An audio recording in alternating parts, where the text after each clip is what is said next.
இந்த ஆடியோ சிடியை உங்களுக்கு அளிப்பது ரத்னா கல்வி நிலையம்.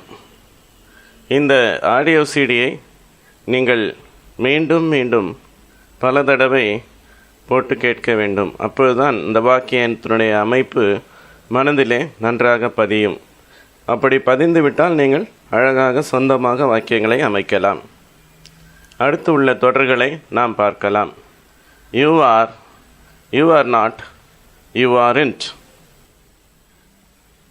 ஆக இந்த தொடர்களுடைய பொருளை பார்க்கலாம்.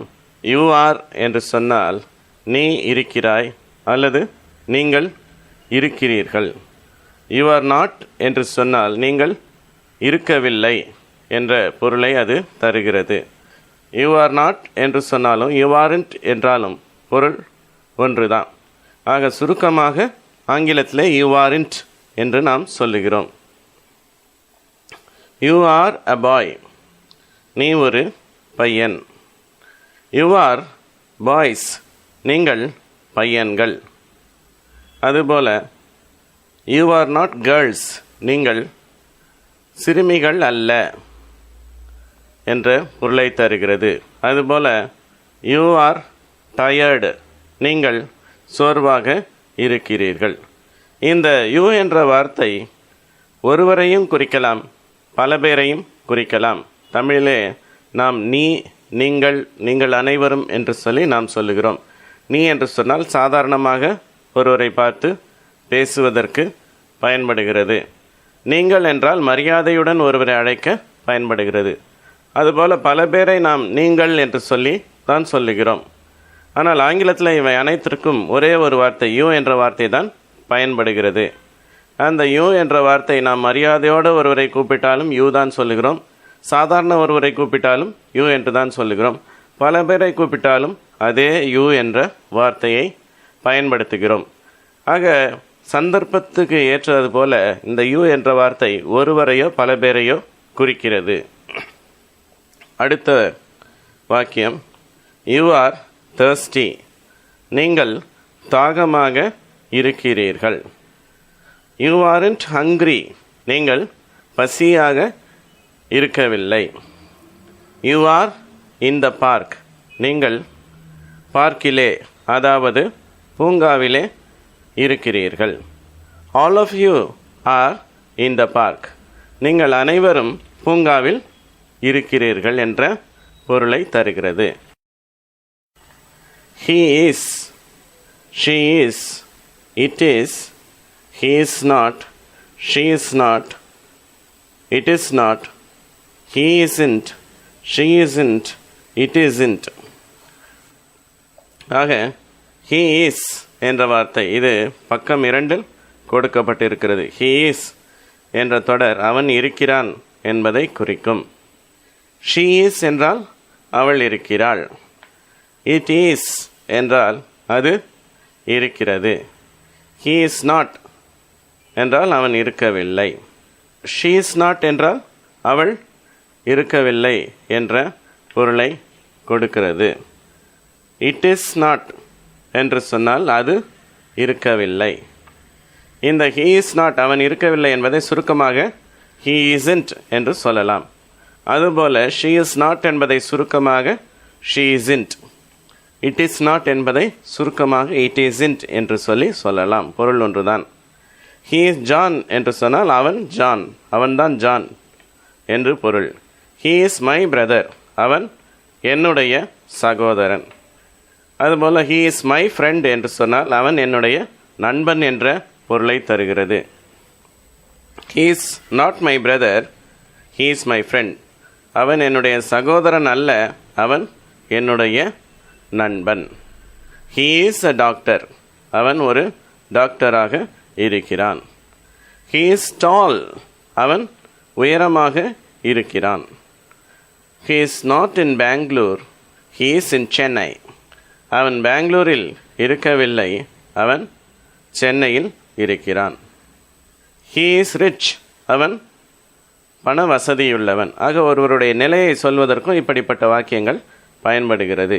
he is rich, அவன் பண வசதி உள்ளவன், அவன் பணக்காரன். he isn't poor, அவன் ஏழை அல்ல. புவர் என்றால் ஏழை. ஹீ இஸ்ன்ட் புவர் என்றால் அவன் ஏழை அல்ல என்ற பொருளை தருகிறது. She is a singer. அவள் ஒரு பாடகி. She is an actress. அவள் ஒரு நடிகை. ஷீ இஸ் அன் ஆக்ட்ரஸ் என்று சொன்னால் அவள் ஒரு நடிகை என்ற பொருளை தருகிறது. She is not a teacher. அவள் ஆசிரியை அல்ல. அதை சுருக்கமாக ஷீ இஸ்ன்ட் அ டீச்சர் என்றும் சொல்லலாம். It is Jimmy. அது Jimmy. It is a dog. அது ஒரு நாய். It is not a cat. அது ஒரு பூனை அல்ல. It isn't a cat. அது ஒரு பூனை அல்ல என்பதை சுருக்கமாக நாம் சொல்லுகிறோம். It is angry. அது கோபமாக இருக்கிறது. The tiger is ferocious. புலி மூர்க்கமாக இருக்கிறது என்ற பொருளை தருகிறது. இங்கே ஆங்க்ரி என்ற வார்த்தையும் ஃபெரோஷியஸ் என்ற வார்த்தையும் இவையெல்லாம் ஆட்ஜெக்டிவ், பண்பை குறிக்கக்கூடிய வார்த்தைகள். அதுபோல டால், ரிச், புவர் என்ற வார்த்தைகளும் அவை ஆட்ஜெக்டிவ்ஸ் தான். அடுத்து they are, they are not, they aren't. இந்த தொடர்களை கவனிப்போம். தே ஆர் என்று சொன்னால் அவர்கள் இருக்கிறார்கள்.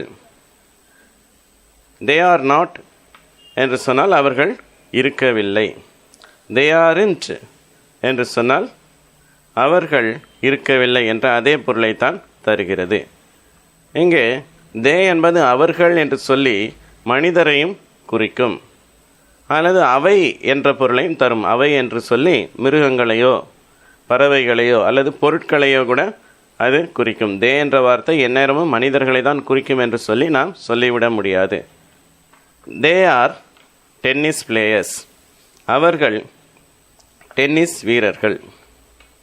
They are in the playground. அவர்கள் மைதானத்தில் இருக்கிறார்கள். அவர்கள் விளையாட்டு மைதானத்தில் இருக்கிறார்கள்.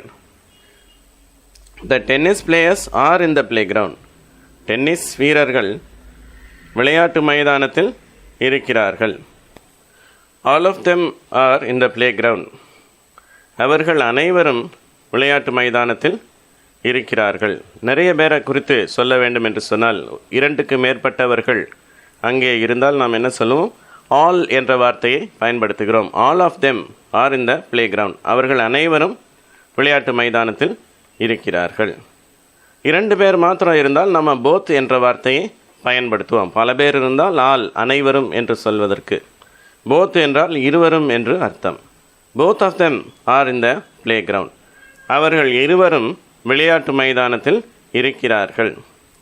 They are not here, they are in the play ground.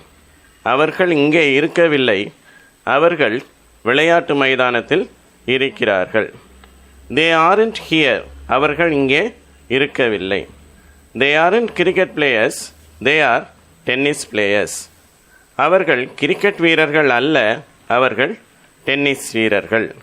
இந்த பொருளை தருகிறது. இப்பொழுது இந்த விதமான வாக்கியங்களை நீங்கள் சொந்தமாக அமைக்க கற்றுக்கொள்ள முடியும். இதே பகுதியை நீங்கள் மறுபடியுமாக போட்டு கேட்டு பாருங்கள். தொடர்ந்து இந்த ஆம், இஸ், ஆர் இந்த வார்த்தைகளை பயன்படுத்தி நீங்கள் சொந்தமாக வாக்கியங்களை எழுதி பாருங்கள், அல்லது சொந்தமாக வாக்கியங்களை சொல்லி பாருங்கள். இவை உங்கள் மனதிலே நன்றாக பதிய வேண்டும். இந்த ஸ்போக்கன் இங்கிலீஷ் சிடி ரத்னா கல்வி நிலையத்தினால் வெளியிடப்பட்டுள்ளது. இது 2 பாகங்களாக, spoken English part 1, spoken English part 2 என்று 2 பாகங்களாக வெளிவந்துள்ளது. ஒவ்வொரு பாகத்திலும் ஒரு MP3 ஆடியோ சிடி மற்றும் ஒரு புத்தகம் உண்டு. இந்த audio CD spoken English part 1ல் 2.5 மணி நேரம் ஓடும். ஒவ்வொரு பாடங்களும் கிட்டத்தட்ட 8 நிமிடங்கள் அல்லது 10 நிமிடங்கள் வரை ஓடும். இதை நீங்கள் திருப்பி திருப்பி கேட்டு நீங்கள் பயிற்சி செய்து கொள்ளலாம். இதற்கு உதவியாக, இது ஆடியோ சிடியாக இருப்பதனால இதற்கு உதவியாக புத்தக கையேடு உள்ளே வைக்கப்பட்டுள்ளது. ஒரு 60 பக்கம் உள்ள ஒரு புத்தக கையேடு உள்ளது. இந்த புத்தகத்தை பார்த்து கொண்டே இந்த பாடத்தை கவனித்து கேட்பதன் மூலமாக நீங்கள் சுலபமாக வீட்டிலிருந்தே ஆங்கிலம் கற்றுக்கொள்ளலாம். இவை ஒன்றின் விலை தபால் செலவுடன் ரூபாய் 150. இரண்டும் தேவைப்படும் என்று சொன்னால் ஸ்போக்கன் இங்கிலீஷ் பார்ட் 1 பார்ட் 2 இவை இரண்டும் சேர்ந்து ரூபாய் 270. மேலும் விவரங்கள் அறிய எங்களை தொலைபேசி மூலம் நீங்கள் தொடர்பு கொள்ளலாம். நன்றி.